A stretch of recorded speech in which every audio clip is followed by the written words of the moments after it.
شہر کے شمس آباد انٹرنیشنل ایئرپورٹ پر منگل کی صبح ایک بڑا حادثہ ٹل گیا۔ بلیو ڈارٹ کارگو طیارے کو لینڈنگ گیئر میں خرابی کے باعث ہنگامی لینڈنگ کرنی پڑی، تاہم خوش قسمتی سے کوئی جانی نقصان نہیں ہوا۔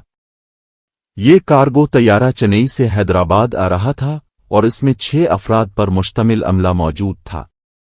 لینڈنگ گیئر میں خرابی محسوس ہوتے ہی پائلٹ نے ایئر ٹریفک کنٹرول (ATC) سے ہنگامی لینڈنگ کی اجازت طلب کی۔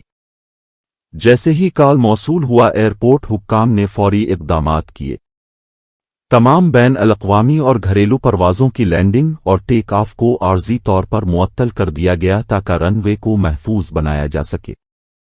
ایئرپورٹ پر فائر بریگیڈ اور میڈیکل ٹیموں کو الرٹ کر دیا گیا تاکہ کسی بھی ہنگامی صورتحال سے نمٹا جا سکے۔ پائلٹ نے کمال مہارت کا مظاہرہ کرتے ہوئے طیارے کو بحفاظت لینڈ کیا۔ عملے کے تمام افراد محفوظ رہے اور کسی قسم کا کوئی جانی نقصان نہیں ہوا۔ واقعہ کے بعد ایئرپورٹ حکام نے طیارے کے تکنیکی معائنے کا عمل شروع کر دیا۔ ایئرپورٹ انتظامیہ اور DGCA directorate general of civil aviation نے واقعہ کی تحقیقات کا آغاز کر دیا ہے۔ ماہرین اس بات کا جائزہ لے رہے ہیں کہ لینڈنگ گیئر میں خرابی کی اصل وجہ کیا تھی اور مستقبل میں ایسے واقعات سے بچنے کے لیے کیا اقدامات کیے جا سکتے ہیں۔